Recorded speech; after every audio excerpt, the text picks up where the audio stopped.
Salut, belle communauté, j'espère que vous allez bien. Je profite de ce spectaculaire paysage pour vous faire une petite capsule et vous parler de pleine conscience, de méditation, d'introspection. Parce que dans le quotidien du défi d'attention, parce que les défis sont nombreux, parce que tout va vite, parce que parfois on a l'impression de carrément perdre pied, c'est important de revenir à soi et de se recentrer sur soi. Et c'est pas une question de dire qu'on fait preuve d'égoïsme quand on le fait et quand on se choisit et qu'on prend du temps pour soi. C'est vraiment de s'accorder des moments de calme et des moments de sérénitude, je vous dirais, de zénitude.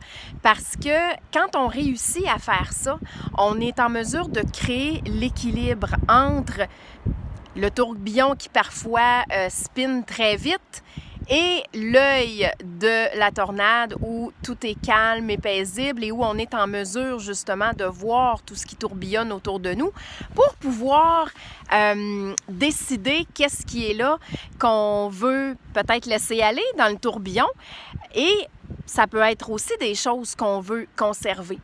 Et je vous dirais que dans mon cas, l'eau, c'est vraiment l'endroit qui me permet de façon quasi instantanée de me recentrer sur moi-même, d'être dans ma zénitude, dans le calme.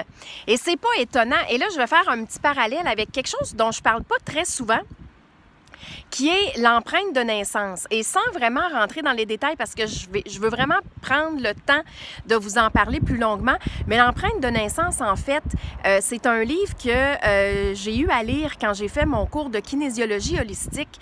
Et c'est vraiment une période de 27 mois où beaucoup de choses s'inscrivent, autant au niveau des croyances que du bagage transgénérationnel, que de nos peurs et tout ça. Et en gros, ben l'enfant dans le ventre de sa mère, ce qu'il va faire, c'est qu'il va souvent interpréter les ressentis de ses parents et des gens autour d'eux comme étant les siens.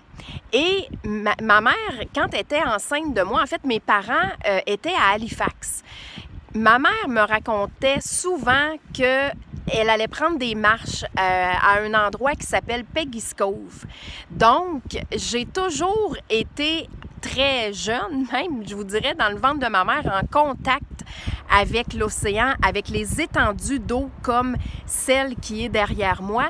Et je vous dirais qu'à toutes les fois que j'arrive dans un endroit comme ça prend à peine quelques secondes et je deviens calme, si je suis en fait un peu hyperactive et je deviens encore plus calme. Donc, c'est comme si le calme intérieur atteignait une profondeur encore plus grande si je suis déjà calme. Donc, j'ai compris très vite que l'eau était, je vous dirais, un des éléments primordiaux pour moi quand il est temps de me donner ce moment-là de plénitude, de sérénitude et de tout simplement méditer en profitant pleinement du moment. Alors, c'est quoi votre moment à vous dans la journée où vous vous accordez justement du temps pour vous déposer, pour vous recentrer, pour faire le vide, même si c'est seulement quelques minutes, parce que je peux comprendre qu'avec le défi d'attention, c'est pas toujours évident de faire le vide dans notre tête. Vraiment pas. Mais c'est quand votre moment? Est-ce que c'est le matin quand vous vous levez? Est-ce que c'est le soir quand vous allez au lit? Est-ce que c'est quand vous allez prendre une marche?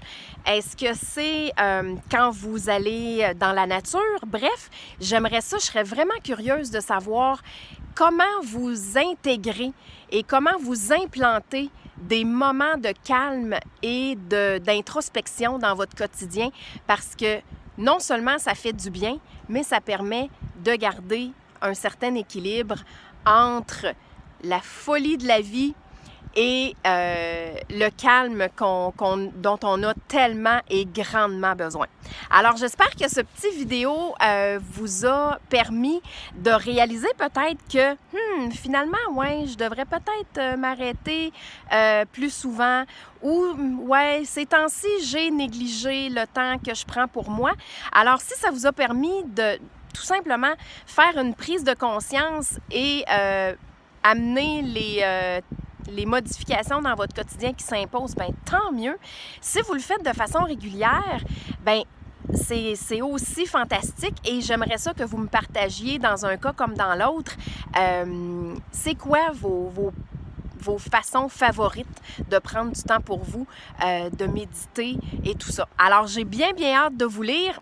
Et en attendant la prochaine capsule de l'Univers Indigo, je vous dis, prenez bien soin de vous et à très bientôt. Ciao!